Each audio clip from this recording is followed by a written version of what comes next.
Alors bonjour à tous, c'est moi Joëlla. Alors j'avais dit que j'allais mettre un petit mot de témoignage dans mes réseaux. Alors je vais vous expliquer comment je suis venue à Dieu. Il y a 35 ans d'ici, on voyageait avec mon cousin sur les campings parce que mon mari et mon cousin c'était des marchands de tapis. Alors mon mari ne connaissait pas du tout l'émission. Moi j'ai connu l'évangile depuis tout petite. Mon mari c'était un catholique. Et mon cousin, il était marié avec une chrétienne. Il s'est marié avec une chrétienne. Et elle nous a demandé d'aller avec elle voyager en mission. Mon mari, c'était hors de question. Il dit, moi, je n'irai jamais là. T'as pas de confort, t'as rien du tout. Alors, j'étais un peu triste parce que moi, je voulais y aller. Et ma cousine, elle me dit, on va prier. Tu vas voir, je vais prier et il viendra. Ton mari viendra. Et quelques temps ont passé et mon mari, il a dit pour faire plaisir à mon cousin qui est parti au ciel aujourd'hui, très jeune, eh ben, il a dit pour lui faire plaisir qu'il allait aller en mission juste pour faire plaisir à mon cousin. Alors quand mon cousin, donc on est arrivé en mission, voilà, on a invité mon mari à la réunion bien sûr. Alors il a été à la réunion. Et c'est pour couper vite au cours, pour pas faire trop long. Et quand il est rentré dans la réunion, il y avait une femme derrière. Et moi, je n'avais pas pu y aller, je pense, ce jour-là. Je me rappelle plus trop bien. Et cette femme, elle a dévoilé la vie de mon mari. Et alors, quand mon mari est sorti de la réunion, il est venu tout de suite me trouver en disant pourquoi tu as été raconter ma vie aux gens et alors que je n'avais vu encore personne. Parce qu'on venait d'arriver, il y avait beaucoup de gens que je ne connaissais pas. Et j'ai pas été parler à personne. Ce que lui ne savait pas, c'est que Dieu parle à travers des gens. Et, et que beaucoup ne savent pas non plus. Il faut vraiment faire l'expérience pour savoir. Alors il a été trouver la dame en question et la dame elle lui a dit écoute mon frère, parce que voilà, entre chrétiens on se dit frère et sœur. Elle dit moi je ne te connais pas du tout, mais Dieu m'a montré, c'est Dieu qui a parlé à travers moi et c'est pas moi. Alors, il a été chez un serviteur et il lui a expliqué que c'était la prophétie et que Dieu avait parlé à travers la femme. Mais mon mari était un grand alcoolique. Dès qu'il a perdu son père à l'âge de 14 ans, il s'est mis à l'alcool et il a bu jusqu'au temps qu'on était mariés pendant encore pendant 6 ans encore, ça durait. Et vous savez qu'un foyer où il y a l'alcool, c'est vraiment une catastrophe. J'ai pas un mari qui me frappait, j'ai un mari juste qui buvait. Alors, et un serviteur ne l'a pas lâché. Il a dit il a vu qu'il avait besoin.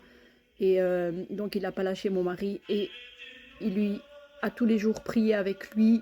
Et ce serviteur, il l'a connu bêtement parce que tout est voulu de Dieu dans la vie. Hein. Parce que son petit avait commencé à tomber en convulsion. Et mon mari, à cette époque, avait une voiture puissante. Et il a dit à mon mari, est-ce que tu connais un hôpital à côté? Mon mari a dit oui parce que c'était des Français les gens. Et mon mari les a pris dans la voiture et là ils ont commencé à parler en toutes sortes de langues et à prier pour le petit. Et si le serviteur est venu nous remercier le lendemain d'avoir amené le petit à l'hôpital parce que Dieu l'avait sauvé à cause de mon mari qui l'avait accompagné. Et quand mon mari est rentré, il a dit, ma femme, il faut absolument qu'on parte ici parce que c'est tout des fous. Je dis pourquoi? Il dit, dans l'auto, il parlait des langues.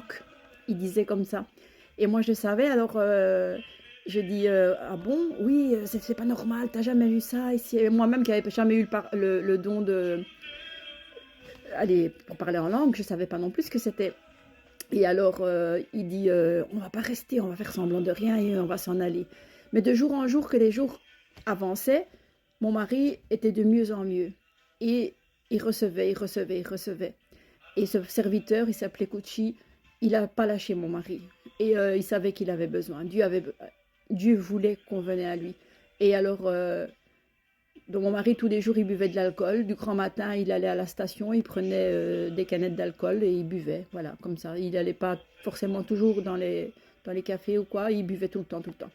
Et alors, du jour au lendemain, il est arrivé à la pompe à essence et il a il n'a pas été vers les canettes d'alcool, il a été vers les canettes de coca.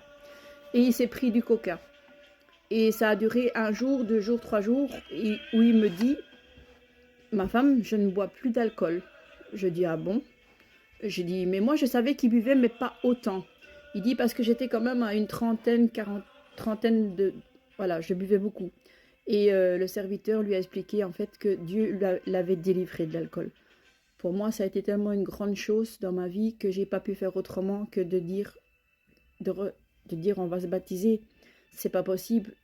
Vous savez, c'est dur, quelqu'un qui est alcoolique, d'arrêter du jour au lendemain de boire. Si ça vient pas de Dieu, on peut pas le faire de nous-mêmes, c'est pas possible, sans médicaments, sans rien du tout. Et là, mon mari avait été délivré, nos vies avaient été changées complètement. On a vécu un moment de notre vie que on dirait que ces moments sont encore comme si c'était hier. C'était des moments magnifiques, merveilleux, où il y avait de l'amour, où moi et mon mari, on priait, où... mais le diable, il voulait pas. Il voulait pas, lui, le diable. Et mon mari dit, ah, au bout du compte, moi, je ne reste pas. Voilà, c'est pas... On m'a tourné le cerveau, je reste pas. Mais le serviteur, oui, savait. Et on a tout accroché, les campines, on est parti. Et la petite, elle avait 2 ans, je vous mens pas, elle avait 2 ans. C'est vrai, ma petite fille, elle parle bien. Elle aussi parlait bien, mais c'était pas venu de sa bouche. Et on était tristes de partir, et alors on se regardait tous les deux. Et la petite, elle dit à un moment dans la voiture, elle dit, mais papa, pourquoi tu pars de cet endroit? Mais elle parle pas comme ça, ma fille.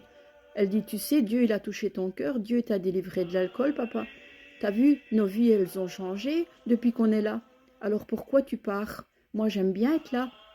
Quand la petite, elle a dit ça, on a senti une présence de Dieu sur nous incroyable. Et là, on n'a pas cherché à comprendre. On a fait demi-tour et le serviteur, il nous attendait les bras croisés comme ça. Et il a dit, tu sais, Claude, je savais que tu allais revenir. Et on s'est baptisé il y a 35 ans d'ici. C'était en 1993 et en 1993, je ne sais pas comment vous dites en France ou dans les autres pays. Et c'était les plus beaux moments de ma vie. Voilà une des expériences que je pourrais vous expliquer. Et c'est là où moi et mon mari, on s'est baptisés. Alors, faites une expérience avec Dieu, priez le Seigneur et vous verrez qu'il changera vos vies. Que Dieu vous bénisse à tous.